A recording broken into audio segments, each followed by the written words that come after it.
In a stunning twist, Fikile Mbalula finally responds to the explosive claims made by Brown Mokgotsi. Allegations that shook the corridors of power in South Africa now meet their fiercest rebuttal yet. Who is telling the truth, and what does this mean for the political landscape? Stay tuned as we bring you Fikile Mbalula striking back at every claim, every counter, and every implication that could change the game forever. Public domain at the moment, and the interview that he did with the public broadcaster, specifically saying it's not the Mbalula National Congress. Just how do you respond to some of that has come out in the past 24 hours? Well, we have made our position very clear, and the position which you, as the media, asked, the status of Brown Mokgotsi, we have clarified that. And we are fully aware that most of the things that are alleged he would have been involved in would have been carried in the period that he was a member. But from a point of membership, he's not a member of the ANC. His membership have lapsed.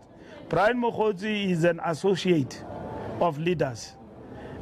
These people, there are many of his characters, like we said, in the organization. What the ANC have witnessed in the recent past, even as early as 1996, is that they seek to defame my character, do stand, and he's got facts about that. I'll deal with that.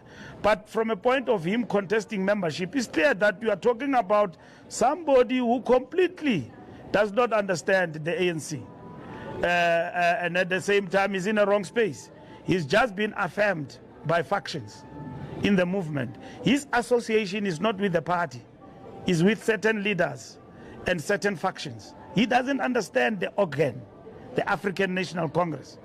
And his claim to fame is that he grew up in the street in Mahikeng, where the General Secretary of the ANC was born or lived in Mahikeng. And that is his understanding, narrow understanding of the party.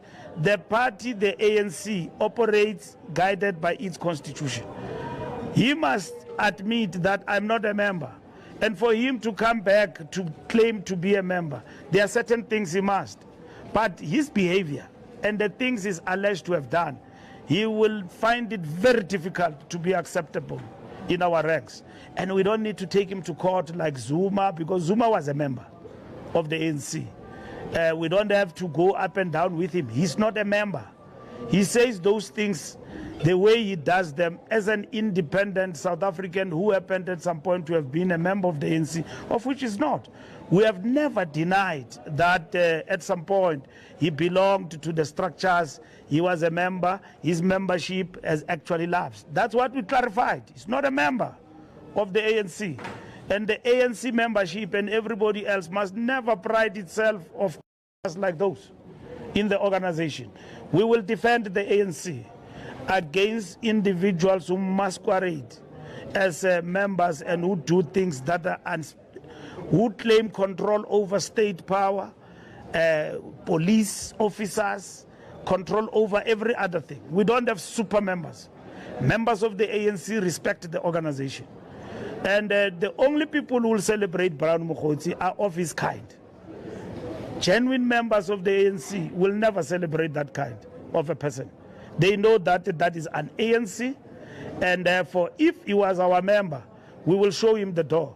But fortunately, he have actually, through our own processes of membership, actually found himself outside the organization. So as we speak, he's not a member.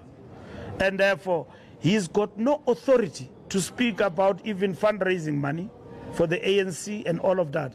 Yes, his own shenanigans and his own relationship with Cat and all of that, those are his things.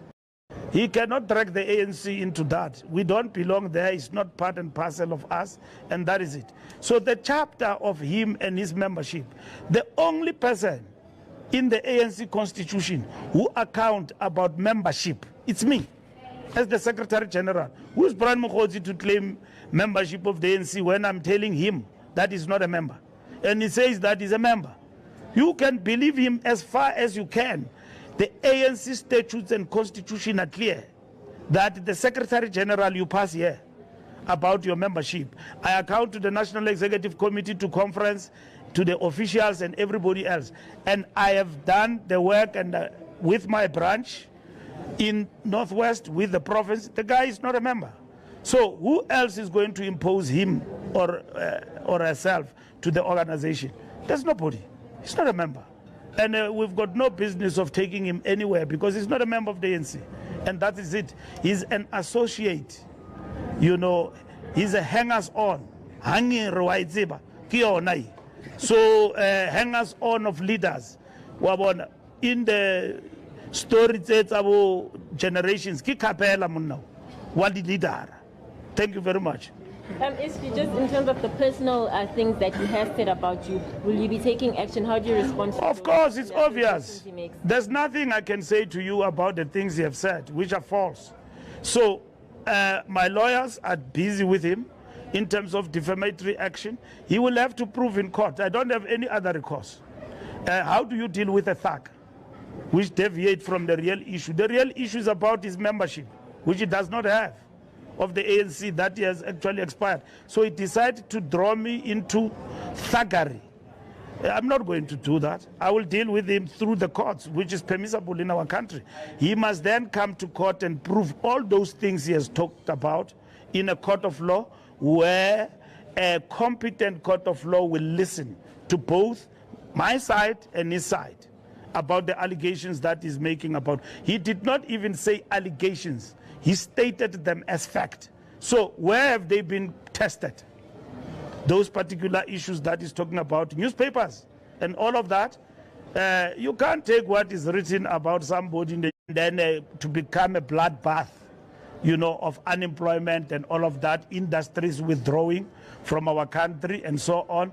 Who will suffer is ordinary South Africans, not AfriForum. That's what they are for. That's what they've actually been perpetuating. So I'm not going to argue with that process. I've explained through the statement I've actually made that this matter have been ventilated, tested everywhere else, and then it was dealt with without my involvement. So they are running a trial through the media. Hey, Mbalula did this, Mbalula did that, did this, did that. How is it going to help? Is the media the court? No, it's not. So if ever there's anything I will not respond to, is to be tried by the media. And that is what is not even permissible in terms of our jurisprudence in our country. Thanks, sir. Out of that commission, we must ensure that we stand by the truth. And over and above that, the decisions and the recommendations of the commission are implemented. It is important for the country, like I said, that the allegations that were made are huge and have got huge implications for the rule of law in South Africa. And the president have taken a right decision, and we all support it. And all of us, we support that decision for the establishment, joining millions of South Africans with great expectation that whatever that will come out of that, it will help us deal with the enmity of the issues that would have been raised by this particular process. This is far from over. Mokgotsi's allegations and Mbalula's response have ignited a storm, but the big question remains. What's really happening behind the scenes? Do you believe Mbalula's response or Mokgotsi's allegations? Could this impact Mbalula's political future? Are we seeing the tip of the iceberg, or is there more to come? Drop your thoughts in the comments, because this story is just getting started. Make sure to like, share, and subscribe for all the updates as they unfold.